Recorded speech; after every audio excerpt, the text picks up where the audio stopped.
മുതലാളി ഓടിക്കോ ഓടിക്കോ, ഈടി റൈഡ് വരുന്നുണ്ട്, ഈടി റൈഡ് വരുന്നേ. നിക്ക് ഈടിന്ന് കേട്ട അപ്പവൻ ഓടണം. പിന്നെ അവരെല്ലാം പിടിച്ചെടുക്കില്ലേ? അപ്പം നീ എന്ത് തിരിമറി ചെയ്തിട്ടാടാ ഓടുന്നേ? ഇന്നലെ മുതലാളി 10 ലിറ്റർ പാല് വാങ്ങിക്കാൻ പറഞ്ഞില്ലേ, ഞാൻ 5 ലിറ്ററേ വാങ്ങിച്ചുള്ളൂ. ബാക്കി അതങ്ങ് നടന്നാനെ. ഞാൻ ആരാ മോൻ?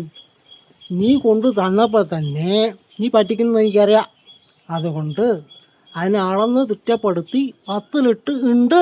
അല്ല മുതലാളി, ഞാൻ പറയട്ടെ, നീ ഒന്നും പണയണ്ട, പോയിട്ട് എങ്ങനെ തടയെടുക്കടാ. അല്ല മുതലാളി, 5 ലിറ്റർ പാലിൽ 5 ലിറ്റർ വെള്ളം കലർത്തിയാലും 10 ലിറ്റർ ആവില്ലേ?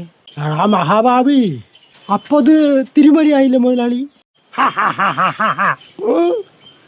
പിടിക്കും. നിന്നെപ്പോലുള്ള ചെറുകള്ളന്മാരും മുക്കാക്കള്ളന എന്നെപ്പോലുള്ളവരും പൊക്കും.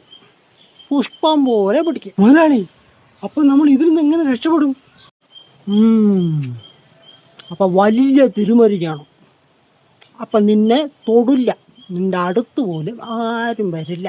കാരണം എടാ, ഈടി റൈഡെന്ന് പറയുന്നത് പുതിയ ട്രെൻഡാണ്. പക്ഷെ ഒരു കാര്യമുണ്ട്, കല്ല്, ഇഷ്ടിക, മുട്ട ഇതുപോലുള്ള കവചകുണ്ടലം നീ കേട്ടിട്ടില്ലേ? കാരണം തന്നെ കവചകുണ്ടലം പോലെ ഇമ്മാരി സാധനങ്ങൾ നീ കരുതണം. അപ്പം നിനക്ക് രക്ഷാപ്രവർത്തനമായിട്ടും അല്ലെങ്കിൽ ജീവരക്ഷാപ്രവർത്തനമായിട്ടും അതിനെ കരുതാം. ഓ മുതലാളി, ഞാൾക്കൊരു ഐഡിയ, നമ്മുടെ മുക്കീനോടൊരു ഐഡിയ ചോദിച്ചാലാ? ബെസ്റ്റ്.